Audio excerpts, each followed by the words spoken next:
విజయమును తెలిపేది మన భారతీయ జెండాని భుజాలపై వేసుకుని భారతీయులని గర్వంగా ప్రపంచ దేశాల్లో ఎగరవేసుకునే ఒక ఈ జెండాని మన చిన్న జిల్లా వాసి వెంగళ వెంకయ్య గారు రూపొందించారు. మనం గర్వించదగ్గ విషయం. ఎందుకంటే మన తెలుగువారు అయినప్పటికీ మన జిల్లా వ్యక్తిని మనం గర్వంగా చెప్పుకోవాలి.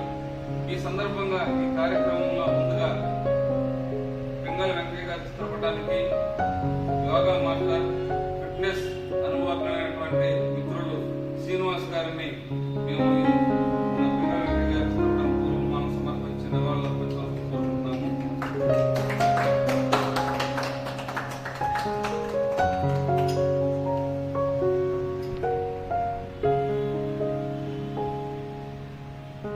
వెంగళ వెంకయ్య గారు